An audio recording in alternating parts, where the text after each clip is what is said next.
The following is an encore presentation of stories from the Dooralong Transformation Centre.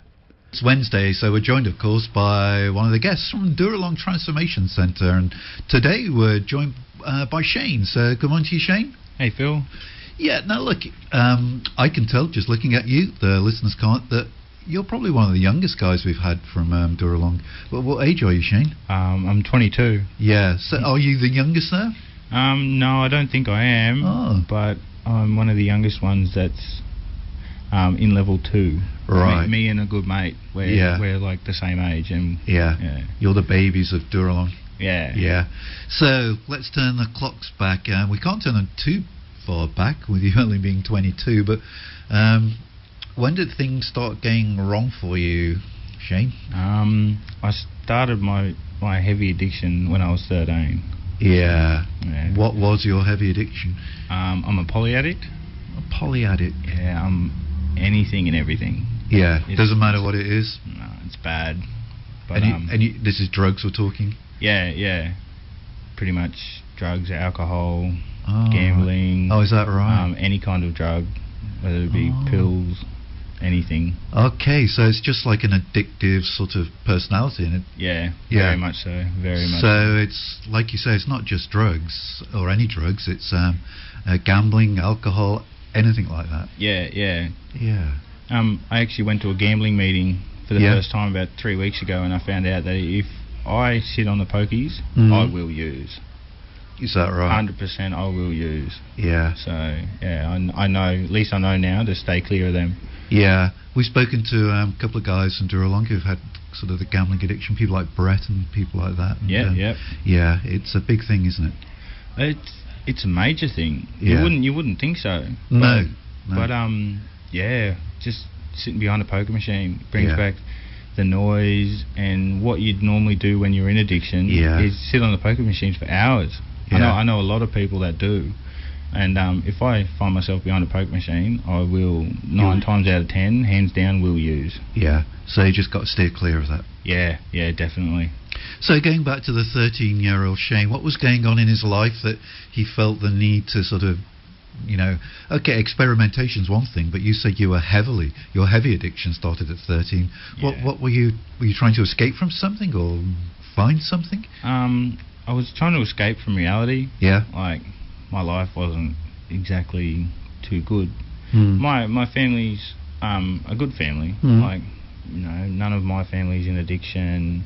Dad works all the time. Never misses a day of work unless he's sick. Yeah. My mum was always working while I was younger. Okay. Yeah.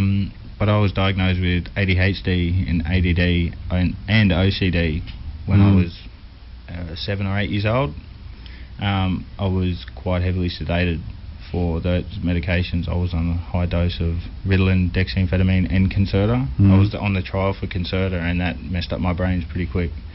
It sent me off the rails real bad. Yeah. I was doing things that I don't even remember doing, that Mum and Dad just didn't know how to explain, and I wouldn't listen to them. I wouldn't listen to the doctors. I was going... So you didn't know what you're doing half the time? Yeah. Majority of the time it was a haze. I don't remember back that age. So what was school life like for you? Just wagging off school as much as you could, or did you give it a fair go? Before I was on the Concerta, I only ever went to school to see me mates, really. But when I was on the other medication, I was zombified. The teachers could tell if I had had my medication or if I hadn't, or if I was on drugs or if I wasn't. The only time they'd think that I was on drugs is when I wasn't on drugs. Okay. Yeah, because they got so used to seeing me like I was. But I was never really there. I was there, but I wasn't mentally there. Yeah. So you didn't learn a great deal, and it wasn't any sort of stimulation for you? No. The only thing that I took any notice of was music. Yeah. Music kept me out of a lot of trouble when I was younger. Is that right? Yeah. How so?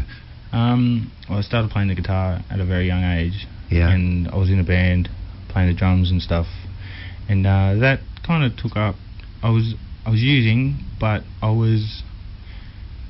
wasn't getting into trouble. It was sort of manageable?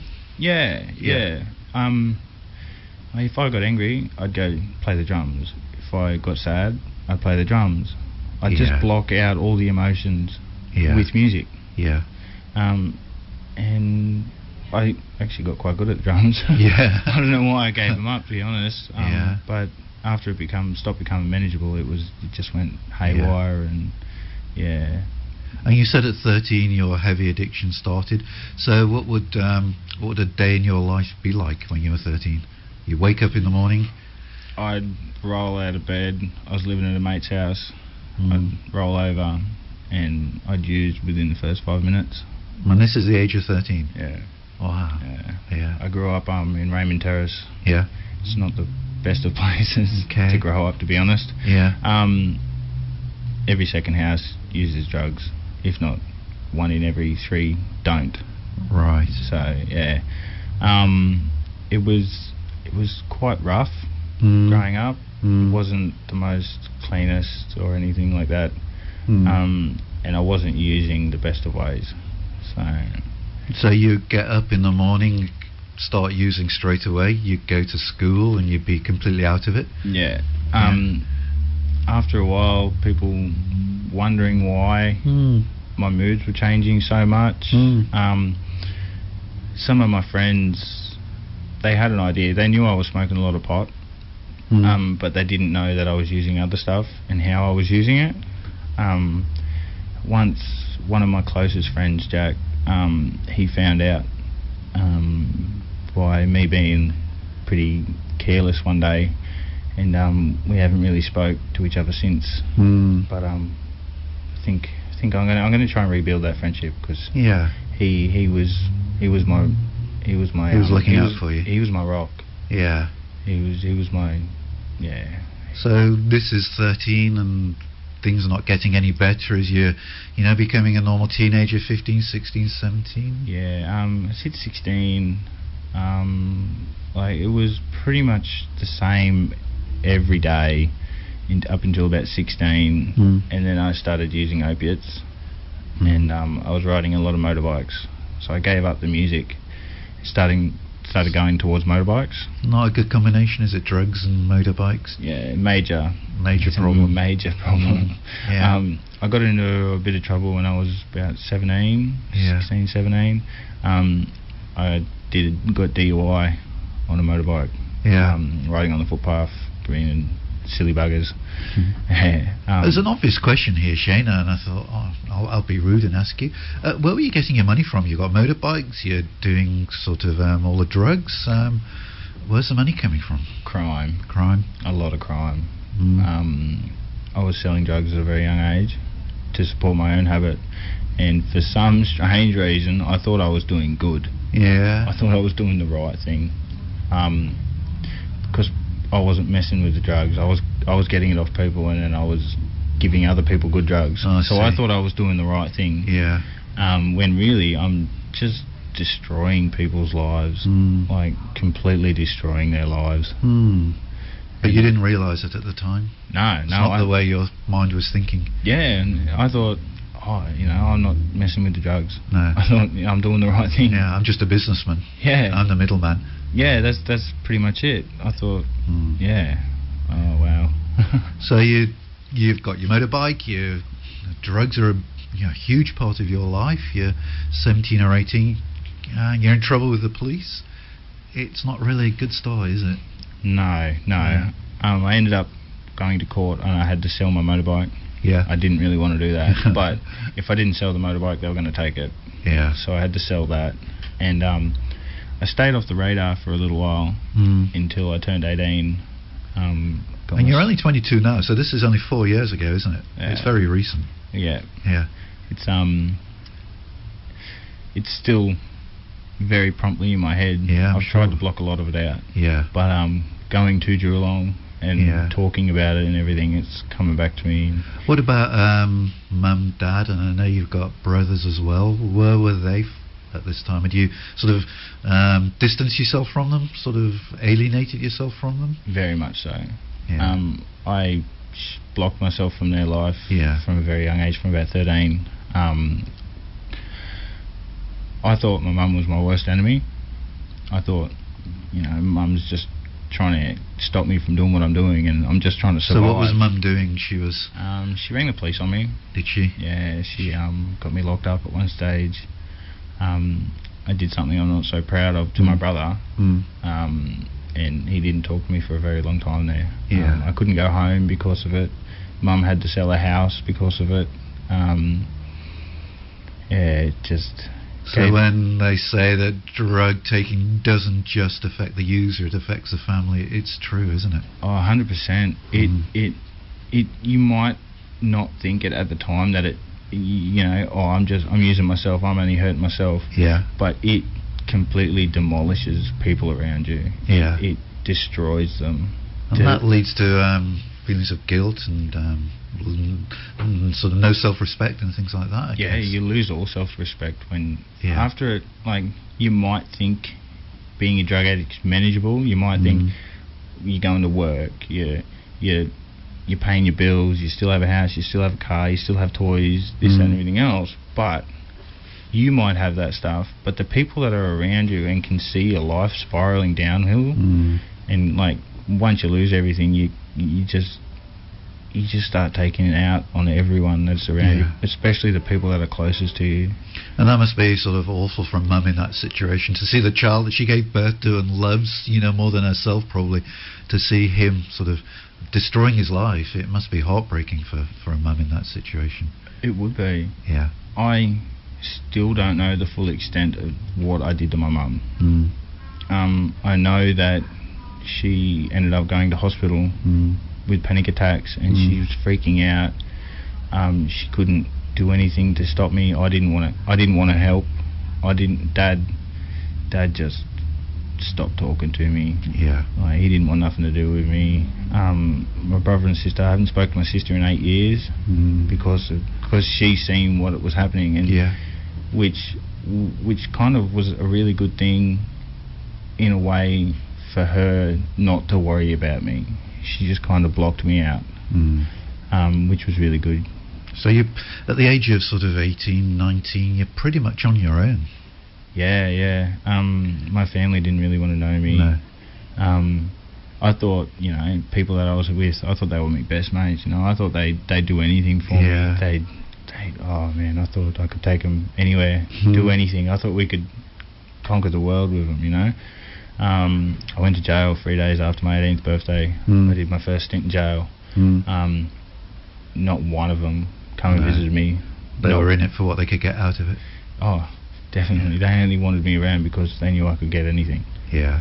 No, none of them visited me. None of them wrote to me. I put a couple of their numbers down on my phone. No one answered.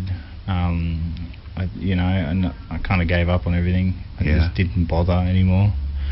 Okay, Shane, well, we'll sort of take a break there, leave you languishing in jail for 2 or 3 minutes anyway, and then we'll come back and pick up the story and see how you've managed to really turn your life around in just a few short years. But let's have some music first. This is Hillsong with Look to the Sun. Oh, we look to the sun.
Jesus, our God, beyond the skies above, love reaching out for us, the everlasting one, Jesus, our God.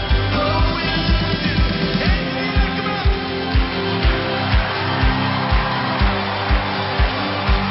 Oh, we look to the sun.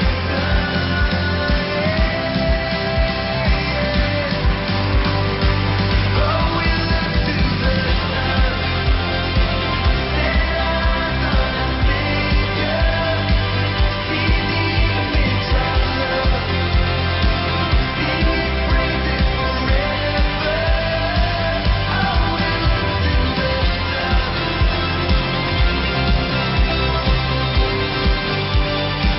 Oh, we look to the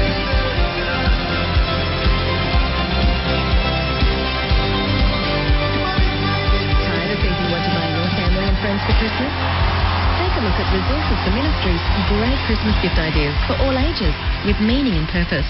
There's picture books, reading books, comics, puzzle books, calendars, colouring books, advent calendars, daily devotionals and study guides. There really is something for everyone. Go to rfmshop.com.au and find the right gift for the special people in your life. That's rfmshop.com.au. Station sponsor. Okay, we're back. We're back talking to Shane. We left Shane in prison 2 or 3 minutes ago. He's been in trouble with the law to feed his habit, and he's done some things that I'm sure he's not proud of. But yeah, so he's been in jail. And was it in jail, Shane, that people started talking to you about pulling your life together again and sort of doing detox, getting yourself sorted out? And how did you react when people talked to you like that? Well, I was in jail again, and I just wanted to get my sentence over and done with. You know, I just wanted to do my time and get out. Just keep flying under the radar and do your time and move on. Do what I had to do and get out. You know, but I was talking to my lawyer, and I told her that, and then I went to court, and the judge actually told me that I was doing drug court. Yeah. And with that, I had to go to detox, and I ended up doing 36 days in detox. And that's not a Dooralong, is it? That's a separate thing. No, this was in another jail I Yeah. had to go to. And for me to go to Dooralong, I had to spend extra time in there to get all the phone interviews and the bed ready and everything. So I had to spend extra time there, which was all cool. That just went so long. It just dragged right out that time. Yeah. But it was so worth it. I never would have thought that it'd be like it is. So did you go straight from jail, and you know the very day you leave jail you ended up at Dooralong? Is that how it worked? Yeah.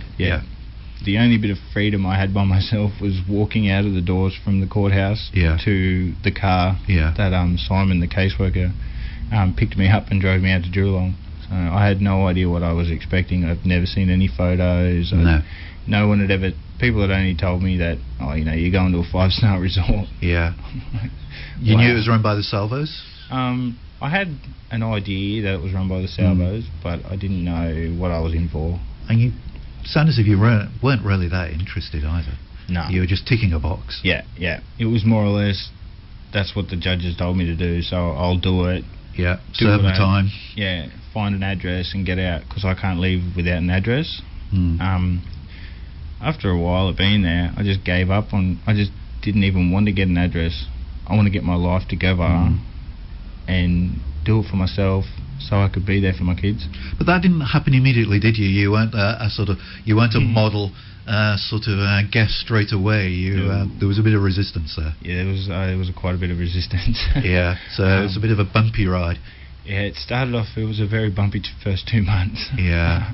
And sort of conflict in your own mind about whether, do I want to be here? Definitely. I wanted to leave. I did not want to be there to start with. I didn't want anything to do with anyone. You know, I'd just come straight from where I was. I just wanted to go home. I just wanted to go use. I just wanted to go back to my old mates. Yeah. I thought they were my mates. I had conflicts with. He's actually the head bloke of all the bridge programs in New South Wales. Is that right? Yeah. Yeah. And You were a rebel. Oh, I didn't want a bar of any of it. You know, I thought the people here, I thought it was a cult to begin with. They've all been brainwashed. Yeah, that's They're what I not was going to thinking. get me. I go to chapel and I'm like, why is everyone singing and dancing? I'm like, Yeah. I don't like this This one is bit. weird. But after seeing my cousin, that Yeah. gave me a lot of hope. Tell us about your cousin. It was about 6 months ago, just as I was coming. I rang my mum on Sunday, I remember it very clearly, and I was telling her that I wouldn't speak to her for about, I thought, 2 weeks before I got out, and she was, happy about that and everything. And I later found out, the day I got out, Mum was crying and I didn't know why, and she ended up telling me that my cousin had been hit by a car on his way to work in Sydney, and it was really bad. Yeah. It was not good. He had a major accident. He had to have some of his spine removed. He's in a wheelchair for quite a while. But to see him in the state he's in, so happy, nothing phases him. He accepts what it is. It's not. He is trying to get better. He's doing rehab, like to walk again and get movement and stuff. But to see him the way he is, so happy, and still has faith. It's not defeated him. No way. He's my auntie, her husband and their 2 kids. They're Christian, but they're not. They don't go to church every Sunday. They don't. Yeah, but they're still Christian. And I thought, well, I'm not going to do any of that. But to see him so happy and to still have faith is just, it's opened the door for me to actually think, wow, there is something in this. Yeah. So he's got something. It must be fairly powerful and strong. I wouldn't mind a bit of it. Yeah, definitely. I wanted it. It's opened my eyes to so much. So So from this really rebellious sort of participant down at Dooralong, did you sort of start going to the chapel and sort of engaging more with that spiritual side of things? Yeah, definitely. After seeing him, it wasn't the first weekend, the first Wednesday. It was the Wednesday after that. Yeah. I sit down the front. This is at chapel at Dooralong, yeah? Yeah. I sit at the front. I get into it. I sing the worship songs. Even at church, I try and sit at the front. I get into it. They ask us to share some weeks, some weekends. They say share on whatever they want. Yeah. And I was at a chapel service I think it was last Sunday. I think. Yeah, it was. And I shared something about my mum, and a lady there, actually, her son's going through the same thing I was, and it's given her hope, because she's in the same situation. Yeah, that you and your mum. Yeah. I think her son isn't going too well with everything, and he thinks his mum's just out to get him and stuff. The same thoughts. It's like you and your mum a few years ago. Yeah, 100%. And for her to hear that someone my age has realised that their mum's not out to get them, they're just out there to help them and love them, and just to try and get them to be... Yeah, it's given her some hope. Yeah, it's given her a lot of hope. Yeah, and it made you feel good to be able to help a mum in that situation. Oh, I'm man. Sure. Yeah. She got upset, I got upset. Yeah. It was a beautiful moment. Yeah. It was amazing.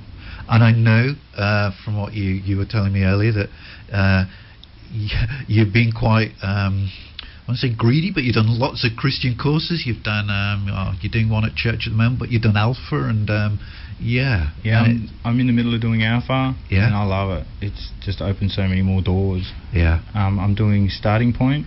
Yeah. At Long Jetty Chapel with at the Long Jetty Church service. Yeah. With Sean and Andy. It's like the same as Alpha, but it's a bit more in depth. Okay. Kind of so thing. you're past the introductory bit now, and it's going a little bit deeper.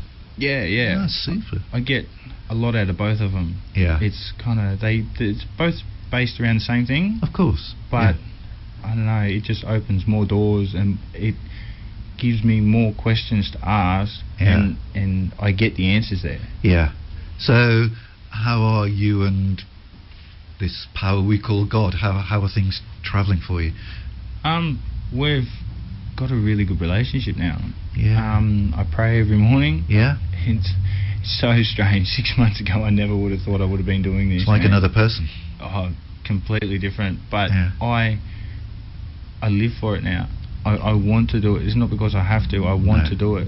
Yeah. Me and probably 4 of the other boys there, or Yeah. blokes, men. Hmm. Sorry, we're not boys, we're men. No, that's right. I'm the youngest, Yeah. but we all go to one cabin and we pray every morning, Yeah. and we say the Serenity Prayer, and we Craig has this little pamphlet thing Yeah. that turns into a just a little card, folds out, and it's got like the repentance prayer Oh yeah. and all yeah. that, and we say that. Yeah. And we've got like just for today, we read the daily Devotions. thing. Yeah. Yeah. Oh man, and we just feel so good about it. Means a lot to you. It does. It's a big part of my recovery now. Yeah. We're going to break for some music. We'll come back and we'll talk to Shane about. We're talking to Shane this morning. We've talked about his troubled past and his sort of full-on addiction to everything. A poly-addict, you described yourself Yeah, as, Shane? yeah. It led to lots of jail time. It was in jail that he got sent to drug court. Drug court say you've got to do some sort of rehab, and rather reluctantly, he's sent to Dooralong, and he's a bit of a rebel, but yeah, little by little, layer by layer, God's peeling away the layers of Shane, and and God's impacted your life now, Shane. Yeah, majorly. Majorly. Yeah. Do you sometimes have to pinch yourself to think that, am I the same person, from 12 months ago? I have to actually take a step back from everything and kind of think, wow, I have actually changed so much. And think if you hadn't, if something had, one of those links in that long chain, if one of those links had been missing, what your life would have been. It would have been more jail, more drugs, more jail. Definitely. Who knows, early death. Who knows what would have happened to you. Yeah, I wouldn't have been around for my kids, I know that much. Yeah. Definitely. Yeah. So God had a better plan for you. Definitely. After everything I've been through, the major car accidents, and the trouble I've been in, Yeah. I'm here for a reason, I think. Yeah. Yeah. And you, like you say, you're doing all these Christianity courses, and now you sat down at the front at chapel. Yeah. You're praying every morning. Yep. Yeah, and I love it. You love it. Yeah, you do, don't you? You really love it. I can see the smile on your face. And our listeners can't see it, but you're sort of alive with a different drug and a much better one. Oh man, I'm happy with life. Yeah. That's what it is, I think. Yeah. Yeah. I'm just. Yeah. And the Salvos, they do amazing work, don't they? Oh, they do unbelievable amounts of work. They love us unconditionally. Yeah. People don't think it. Like when I first come in, I thought, the food's not too good, man. But now, I'm just happy with it. Yeah. I'm grateful for everything they have done, everything they give us, the courses, the food. They give us a comfortable bed, pillows, and clean sheets, and give you this spiritual, awaken that spiritual dimension in you as well. Oh man, which has been a big thing for you. Oh, it's cracked an egg for me. Yeah. It's done amazing things for me. It's turned my life around tenfold. Would you call yourself a Christian now? Yeah, Yeah, definitely. I think so. Definitely. I got asked if I wanted to get baptised. Yeah. About a week ago. And what was your answer? I said yes. Yeah. But I don't know when it's going to happen. Yeah. So that's okay. When it's ready, it'll happen. yeah, 100%. So Shane, you're still a young guy. You're still only 22. You can't stay at Dooralong for the next 40 years. What do you have planned? What do you hope? What are your hopes for the future? I don't know yet. Well, that's fair enough. That's okay. Yeah, I'm out there at the moment. I'm figuring out who I really am because I don't actually know. I've never had the chance to know who I am. Addiction at a very young age, and they reckon that when you start your addiction that's when your mind kind of stays at that age, but your body grows. Right. But So you still got a lot of growing up to do, not physically, but sort of emotionally and mentally. well, in a way, they reckon I'm very mature for my age out there. Yeah, I'm I've- sure the listeners would agree with that, the things you've been saying. Yeah. I've got a lot of older friends. Mm. They're a lot more mature people. Mm. I get trusted with quite a bit out there. Mm. I can't. People that are new in induction and they still act very childish, I Mm. try and help. Like, I say, Yeah. look, you're being a bit silly. Yeah. You should pull up a bit, or Yeah. I block a lot of it out too, because I know if I get roped into it, then I'm just going to act the same way they do, and Mm. it's not healthy for You've me. got to, no, you need boundaries. You've got to look after yourself. haven't you? Yeah. I have a lot of boundaries now. Good. I've learned a lot of boundaries. Yeah. I know when I'm going to get angry. I know when I'm going to pop, or And the Salvos help with courses around that, do oh, they? definitely. Sort of anger management type things? Major anger management courses they do. Michael does wonders out there. Yeah. I've had one of my mates, Nathan Cohen. He busted, and he's Mm. one of my best mates out there, Mm. man. And he wasn't going to come back, Mm. but he came back, and it gave me hope. Yeah. For if that happens to anyone else, then all they have to do is come back, Mm. and it just shows major courage, Yeah. and I they think get so. all the help. Yeah. That's all they have to do is come back. They don't have to do anything else. They just have to come back. We've spoken to a number of people who are doing Dooralong for the second time round, and they all thought, having blown it and taken a drink and that sort of thing, they all thought they were going to be judged and preached at and told how bad they were. But the thing that really blew them away is the doors were thrown open and they would just accept it back without any judgment. It's the complete opposite of what they think. Yeah. There's no judgment. There's No. no pointing the No finger. blame. There's no blame. It's just, well, we just want you back. Okay, let's give it Open another go. arms. Yeah, 100%. I think that They- really would affect you, wouldn't it? Yeah. Yeah. Yeah, man. And it's just, Wow. that's what I said to him. I seen him and I said, look, it's just courage. Yeah. It just shows major courage, Exactly. Yeah. It gives other people hope too. So, have you any plans for the future? Have you got a trade? Did you manage to get a trade when you were a bit younger, or? I was doing my butcher's apprenticeship. Yeah. I want to actually go back and do the whole thing again, Yeah. because I was pretty messed up when I was doing it. Mm. I remember quite a bit of it, but if I go through and do the whole thing from the start to finish Yeah. again, Yeah. then I'll know that I know everything. And then you'll have a trade. You'll always have that trade to fall Yeah. back on, Yeah. whatever life throws at Definitely. you. Yeah. Before that, I was a machine operator. I was Yeah. driving excavators and dozers and everything. Oh, so you'll find a job. You sound as if you're quite practically minded. Yeah. I want to try and get back into the MX industry. The what industry? The motocross The industry. motocross industry. Yeah. I helped extend Barley Range motocross track out from where I'm from, Mm. out near Seaham. Mm.